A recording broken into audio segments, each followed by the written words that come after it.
Hello students, welcome back to your own favourite channel plus two education aspirants. पिला माने economics रो वर्तमान हम unit 4 related 2 and 3 marks question गुड़ाक सारिबा। सो तुमरो यूनिट 4 रु केते मार्क क्वेश्चन आसीबो मु तुमको थरोटी कहि दे। 2 मार्किया तुमरो दुईटी आसीबो एंड 3 मार्किया मध्ये तुमरो दुईटी क्वेश्चन आसीबो। सो एटा तुम केते pilo 6 and total 10 marks a unit रु बा वर्तमान जहाँ मु दउची এই पीडीएफ तो जो जदि तुम बहुत भल भाव में देखी दौच जिते मिनिट भी हो तो तुम टोटाल 10 मार्क तुम हाथ रहा बोली जान। सो ये 10 मार्क 10 मिनट तो दे पार ना। प्रथमतः बुझ जोगाण कौन, जोगाण कहले कौन बुझ। जोगाण कहले किसी नुह रे पिला माने तुमको जोगाई देवा गोटे सामानटी निर्दिष्ट समय रे बा दर रे तुम पाखरे पहुँचब। ओके, एक निर्दिष्ट समय और दर रे विक्रय पाई निर्दिष्ट परिमाण को द्रव्यर जोगाण बोली कहुला। मोट उपरे कहबाको गले जोगाण है गच्छित परिमाणर गोटे अंश है, गोटे गच्छित करके रखाई जिनस तार गोटे अंश को जोगाई दि जाऊँगी, पहुँचाई दि जाऊँगी लोक मान ग्राहक मान सामना को, तो से माने सेथिरु तांकर नेबे है। सामूहिक जोगाण कौन, सामूहिक जोगाण कहले सामूहिक जोगाण पिला माने यह नीट जातीय उत्पाद को बुझाई थाए। ओके, सामूहिक जोगाण कहले देशर नीट जातीय उत्पाद को बुझाई थाए। गोटे लाइन खत्म। तो से सामूहिक जोगाण आउ कौन उदाहरण गुड़िक अच्छी जमीती कि भूमि, श्रम, पुंजी, उद्योग भली उत्पादन साधन मानकर आयर समाहार बोली ग्रहण करा जाए। नीट अर्थात कौन टोटाल, टोटाल ही कह सामूहिक, सामूहिक कहले कौन टोटाल ही अटे। एंड अधिशेष मजूरी सुध लाभर समष्टि को सामूहिक जोगाण बोली कह जाए है। बुझ स्थिर परिव्यय, परिव्यय रे है, परिव्यय नुह परिव्यय। स्थिर परिव्यय काहाको कह जाउछे। स्थिर परिव्यय कहले व्यय, परिव्यय कहले तुमको टे कंफ्यूजिंग लागतो। व्यय आय व्यय जानि छ तो, आय व्यय जानि छ। आय कहले आमे कौन आय कहला आमे केते रोजगार करूँ एंड व्यय कहला आमे केते खर्चा करूँ नहीं कि। स्थिर परिव्यय अर्थात आमे कौन खर्चा करवा। केउ परिव्यय उत्पादन ह्रास बा वृद्धि सत्वे अपरिवर्तित रही थाए। केउ परिव्यय उत्पादन, उत्पादन जो जहाँ प्रोडक्शन होउची तार ह्रास बा वृद्धि सत्वे अपरिवर्तित रही थाए ताको कहूची स्थिर परिव्यय है। जेमिति कि स्थिर पुंजीर व्यवहार पाई जो खर्च आवश्यक हुए, स्थिर पुंजीर व्यवहार पाई जो खर्च खर्च ना खर्च है, खर्च आवश्यक हुए ताकू होची स्थिर परिव्यय। जेपरिक स्वल्प काल रे उत्पादन शून्य हेले मध्य अपरिवर्तित रही थाए है। स्थिर परिव्यय गोटे पर्टिकुलर जहाँ कि स्थिर पुंजीर व्यवहार पाई जो खर्च आवश्यक हुए एतिकी बुझ। स्थिर पुंजी, स्थिर पुंजी जमी, कलकारखाना, जहाँ कि स्थिर तुम स्कूल बिल्डिंग करने गोटे जगाटे किणिल है, से स्कूल बिल्डिंग पे गोटे तुम थरुटी खर्च कल ता स्थिर परिव्यय है। बुझेला। सीमांत परिव्यय बा प्रांतीय परिव्यय कहले कौन बुझ।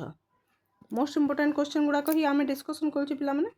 तो द्रव्यर एक अतिरिक्त एकक है, द्रव्यर एक अतिरिक्त एकक उत्पादन हेले मोट परिव्यय जो परिमाण रे वृद्धि पाए। गोटे माने गोटे पर्टिकुलर तुम जगार किसी जेते परिमाण तुम उत्पादन पाउथिल ठीक अच्छे से तुम तार द्रव्य किसी चेंजेस कल, तार पुंजी जो अच्छी स्थिर परिव्यय अच्छी तार जो आउ किसी परिव्यय तार खर्च कल, तार माने चेंजेस आनिल ताले मोट उत्पादन जो चेंजेस आसिला आसिला ना किसी तो चेंजेस आसिबो बढ़िबो है, वृद्धि पाइबो ताको सीमांत परिव्यय बोली कहा जाउछि है। द्रव्यर एक अतिरिक्त उत्पाद गोटे द्रव्य जेतिक उत्पाद होउथिला ताठारु जेते अतिरिक्त एकक उत्पादन हेले मोट परिव्यय जो परिमाण रे वृद्धि पाउछि ताको सीमांत परिव्यय कहउछि। भाबुछि बुझितबारे मु कंफ्यूज हो जाय थरे थरे कि अरे मु पूरा टोटल क्लास रे जेमिति बुझाए ना सेमिति बुझे माने डीपली चली जाए, से समय हो जाए। सॉरी पिला माने मु बेसी डीप चली जाए। ओके, लगे कि मु क्लासरूम रे अच्छी एवं तुम बुझीपार ना एवं तुम चेहरा सामना को आसी होची एंड बुझेबा स्टार्ट कर दूची। सॉरी। ओके, द्रव्यर एक अतिरिक्त एकक उत्पादन जोगु उपस्थिति मोट परिव्यय एवं पुरातन मोट परिव्यय मध्य जो पार्थक्य देखा जाए ताको सीमांत परिव्यय बोली कहा जाए। सांकेतिक भाषा रे याको कोन कहै छै देखो मार्जिनल कॉस्ट अर्थात कोन या तुम मन रखिदेव है यह तुम एमसीक्यू भी आसी थाए क्वेश्चन तार सूत्रटी कौन ओके एन कहले जेकोसी संख्या को बुझे परिवर्ती परिव्यय कौन परिवर्ती परिव्यय मध्य जानिच अरे ए सब आम कहते कि रे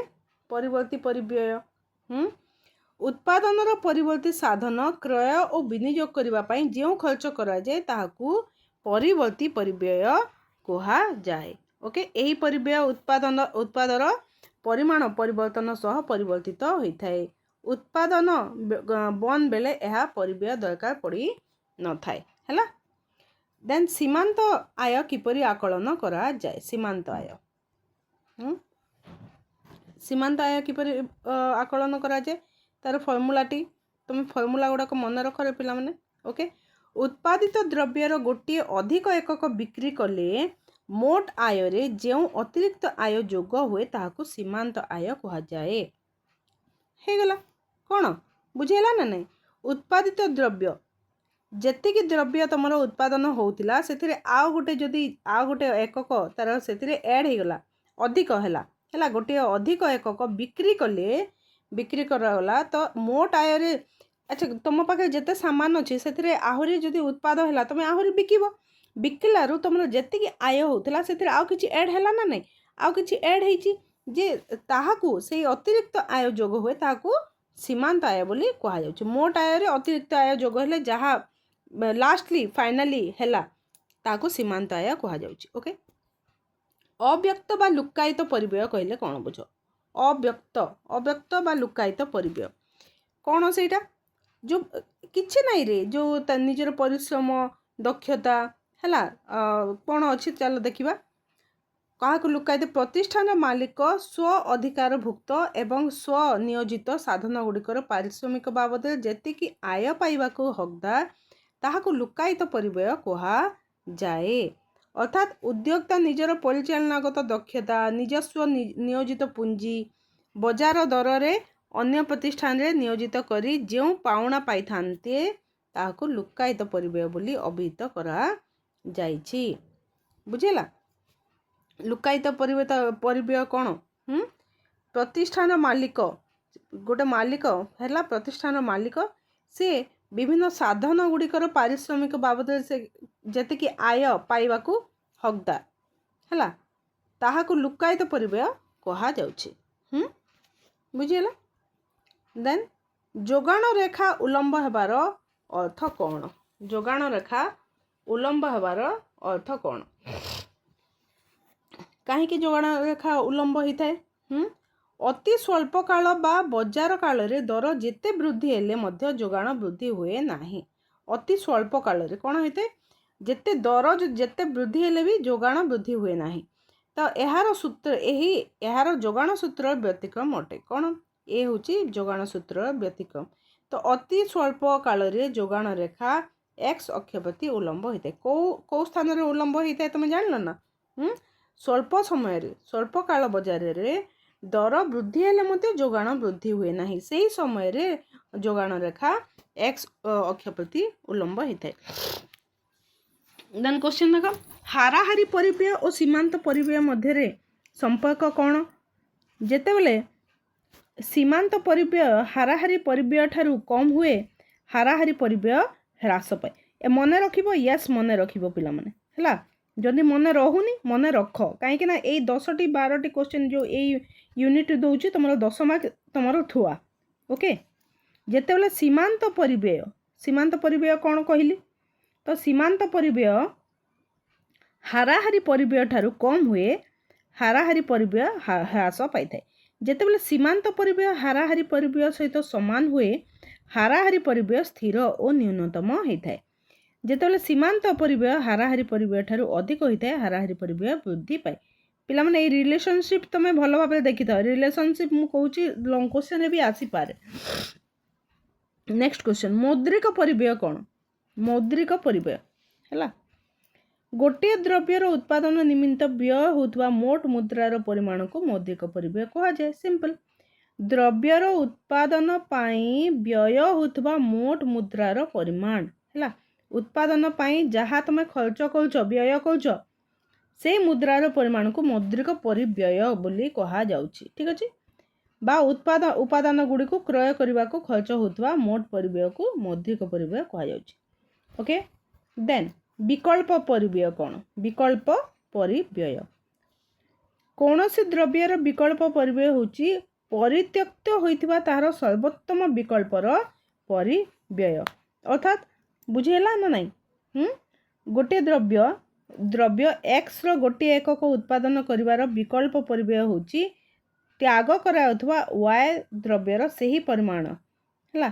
जहाँ कहीं उत्पादन कर जहाँ को आमर आवश्यक थिबो विकल्प परिव्यय माने गोटे जिनस आमर आवश्यकता अच्छी किंतु ताको माने ताको न चाहे कि आउटे तार पूर्ति करिवो हला तार पूर्ति करिवो तार स्थान रे तार विकल्प भाव रे आमे ताको सेथिरे खर्चा करबा बुझिउची एक्स रो गोटे एकक उत्पादन करिवार विकल्प परिव्यय होची त्याग करायथवा वाय द्रव्यर सही परिमाण जहाँ वाय द्रव्य बदल रे एक्स द्रव्य उत्पादन पाई संबल व्यवहार काल रे त्याग करा जाइथिला हला बुझिला देन वास्तव परिव्यय कौन बास कन्फ्यूज होची रे टिके नहीं कि वास्तव परिव्यय होची निजे निजे जो आमर ताकू वास्तव परिव्यय कहले एक कोनोसी आमे मापी परिवानी याको परिव्यय को आमे मापी परिवानी जेमिति कि मालिक जो उत्पादनकारी हला साधन मालिक माने से गुडी को उत्पादनकारी माननकू जोगाई देला बेले जो अस्वस्थी अच्छा जेते बेले आमे गोटे जिनस उत्पादन रे सबु खर्चा पुंजी लगाउचे भूमि श्रम सबु साधन सबु किछि चालीची लगाउचे हेले सेइथिरे जे मालिकर बा जमी मालिकर स्कूल प्रिंसिपल हुए स्कूल जो जी खोली छंती तांकर मालिक जो अछंती से जो तांकर पारिश्रमिक देइछंती से जो जंत्रणा अनुभव करछंती से जो दुख हेइछि हला दुख सह्य करती से बाबद जो उपयोगिता हरांती ताहाकू वास्तव परिव्यय कहा जाए। मार्शल और अन्य नव संस्थापक अर्थशास्त्री माने प्रथमे वास्तव परिव्यय विषय आलोचना करथिले किए करथिले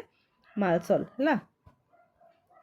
देन क्वेश्चन आसुची जोगाण सूची कहले कौन जोगाण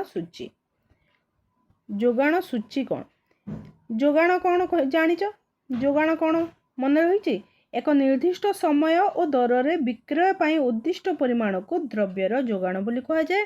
एवं जोगाण सूची कौन एक निर्दिष्ट उत्पादित द्रव्यर परिमाण को विभिन्न संभाव्य दर रे जो भिन्न भिन्न परिमाण बाजार रे विक्रेता माने विक्रय पाई अर्पण करती ताहार तालिका को जोगाण सूची कहा जाउछि। बहुत इंपोर्टेंट क्वेश्चन सब गुड़ाक ही इंपोर्टेंट मु अन्य किछि दोनी खाली इंपोर्टेंट क्वेश्चन गुड़ाक दोछि only selected these are selected question. जोगाण सूत्र संज्ञा उल्लेख कर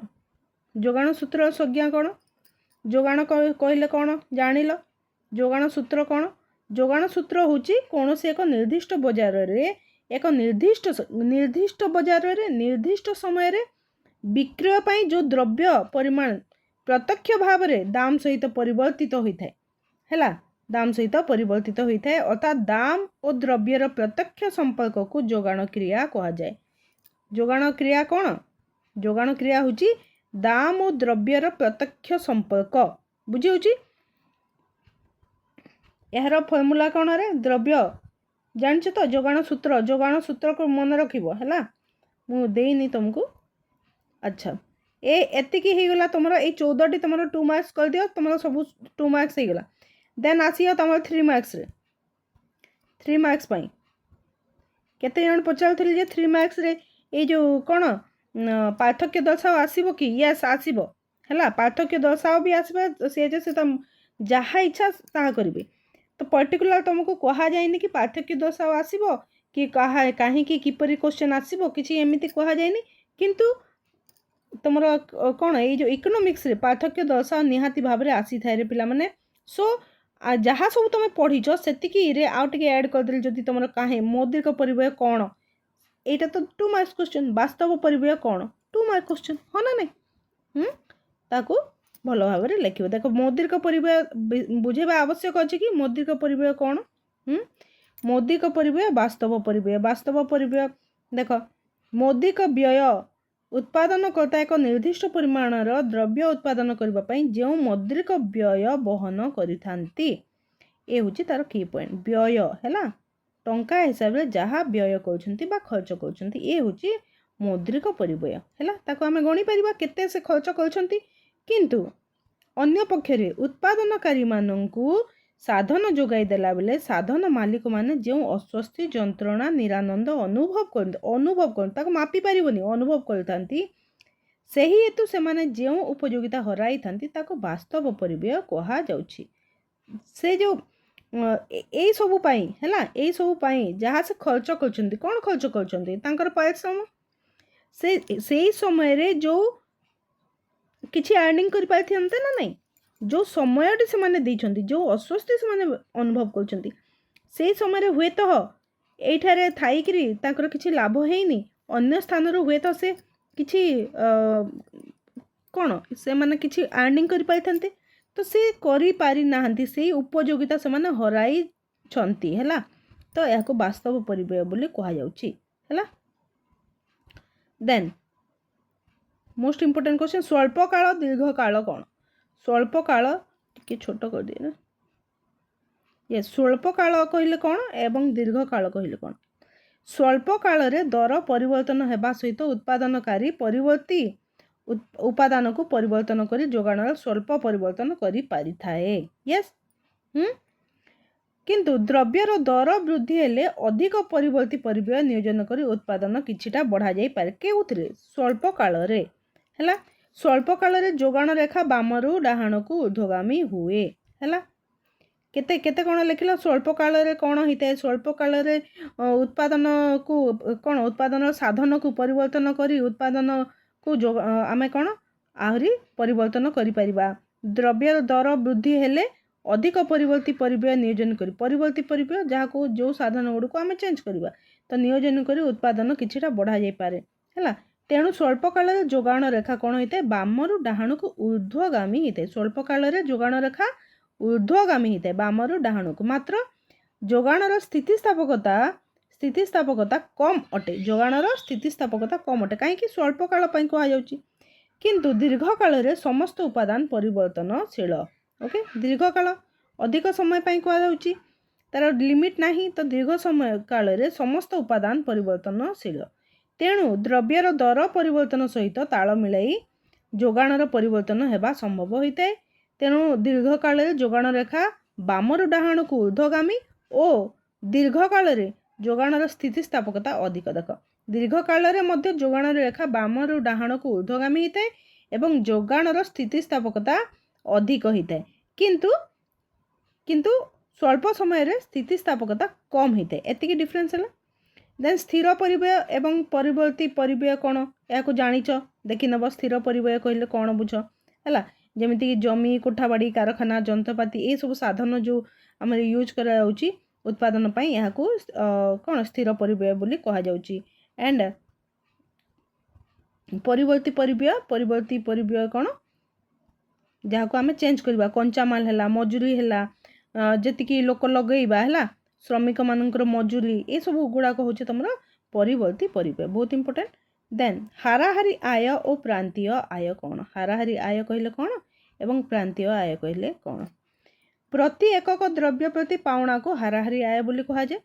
ओके प्रति एकक द्रव्य प्रति पाउथुवा पाउणा को हाराहारी आय बोली कहा जाए है समस्त द्रव्य परिमाणर विकल्प लब्ध पाउणा को द्रव्य परिमाण द्वारा भाग कले हाराहारी आय मिलता है जेपरिक उदाहरण स्वरूप 10 गोटी पदार्थ बिक्री करी बिक्री लाभ 50 टंका मिलुथिले हाराहारी आय होची 50/10 = 5 रुपीस ओके एवं दर समान थिले दर और हाराहारी आय समान हुए दर जदि समान रहउची दर और हाराहारी आय समान हुए तेणु प्रत्येक प्रतिष्ठान हाराहारी आय रेखा चाहिदा रेखा एक ही थाए ठीक एवं प्रांतीय आय कौन प्रांतीय आय उत्पादित द्रव्यर अतिरिक्त एकक बिक्री करले मोट आय रे से अतिरिक्त आय जोग हेले ताको सीमांत आय कहा जाउची ठीक अछि प्रांतीय आय किछि नाही तमर कौन हाराहारी आय टिके अधिक लिखा पड़ू ठीक अच्छे देखि नब बहुत इजी देख पिला माने हाराहारी आय कौन जदि आसिला है हाराहारी आय कौन तुम्हें 2 मार्क्स लिखिपर ना ना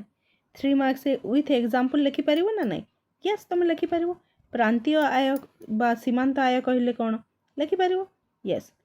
देन सुव्यक्त अव्यक्त परिव्यय या पढ़ा कही परा सुव्यक्त परिव्यय अव्यक्त अर्थात लुकायित जो परिव्यय अच्छी है चुक्ति भित्ति अणाई उत्पादन साधन मानक उद्योक्ता जो पाउना प्रदान करता सुव्यक्त परिव्यय कह जाए सुव्यक्त पाउना डायरेक्ट तांको खर्च करके टंका देकी से साधन मानक आनी अर्थात से माने कही पारिबे सुव्यक्त डिफाइन करि पारिबे जे केते खर्च होइछ कोन जन को हिसाब दे पारिबे हला ए होचे सुव्यक्त परिव्यय केते खर्च कराई ठीक एवं आ गोटे कहूँ कौन लुकायित परिव्यय कहले बुझे तुमको जड़े उद्योक्ता निजर साधन मानक सकाशे से सर्वोत्तम विकल्प प्रयोग प्राप्य संभाव्य आय को अव्यक्त परिव्यय बा लुकायित परिव्यय कहा जाए है साधन मानक सकाशे से सर्वोत्तम विकल्प प्रयोग अव्यक्त परिव्यय उद्योक्ता मानकर निज गृहर आरोपित अधिदेश निज श्रम सकाशे आरोपित मजूरी और निज पुंजी आरोपित सुध आदि उपादान मान अंतर्भुक्त होता है देख निजर लगुच है अव्यक्त परिव्यय लुकायित परिव्यय ठीक अच्छे जहाँ को आम देखी पारानी बा खर्च को आम कौन काउंट कर पारानी देन हाराहारी स्थिर परिव्यय एवं हाराहारी परिवर्ती परिव्यय एगुड़ाक समान अच्छी द्रव्यर एकक प्रति स्थिर परिव्यय को हाराहारी स्थिर परिव्यय कहा जाए ठीक एंड हाराहारी परिवर्ती परिव्यय कौन हाराहारी परिवर्ती परिव्यय द्रव्यर एकक प्रति परिवर्ती परिव्यय को हाराहारी परिवर्ती परिव्यय कहा जाए ठीक अच्छे यह देखी नंबर बहुत इंपोर्टेंट क्वेश्चन गोटे क्वेश्चन देख संपूर्ण प्रतियोगितामूलक बजार कौन अपूर्ण प्रतियोगितामूलक बजार कौन संपूर्ण प्रतियोगितामूलक बजार होची यह एक प्रतिष्ठान दाम बा हाराहारी आय सर्वदा स्थिर होता है संपूर्ण प्रतियोगिता कौन गोटे प्रतिष्ठान दाम बा हाराहारी आय सर्वदा समान रही है एठारे हाराहारी आय और सीमांत आय सर्वदा समान होता है कौटार संपूर्ण प्रतियोगितामूलक बजार तुम संपूर्ण प्रतियोगितामूलक बजार 3 मार्क निहाती भाव में पाइब संपूर्ण प्रतियोगितामूलक बजार लॉन्ग क्वेश्चन भी आसीबो मोट आय स्थिर हार वृद्धि होता है ओके ताको देखी नबरे कौन कौन रही आउटे लास्ट क्वेश्चन रही तुम पाखे हाराहारी परिव्यय एवं प्रांतीय परिव्यय तुमको देती देखी नब है हाराहारी परिव्यय कौन एवं प्रांतीय परिव्यय एमती भाव में 3-3टा पॉइंट लिख तुम फुल 3 मार्क पाइब okay and last yes last one ठीक अच्छे देखी नब हाराहारी लास्ट क्वेश्चन को डिस्कस कर दो हाराहारी परिव्यय कौन प्रांतीय परिव्यय हाराहारी परिव्यय तो आम डिस्कसन कर सारी ना एक द्रव्यर एकक पिछा यह द्रव्यर एकक पिछा परिव्यय केमिति काउंट करा जे मोट परिव्यय डिवाइडेड बाय मोट उत्पादित द्रव्यर एकक हाराहारी परिव्यय रेखा यू आकार धारण करथाए ठीक अच्छे okay this is all about your unit 4 तो तुम 10 मार्क तुम पक्का हो गला बोली जान ओके ठीक अच्छे बर्तमान रही धन्यवाद जय माता दी।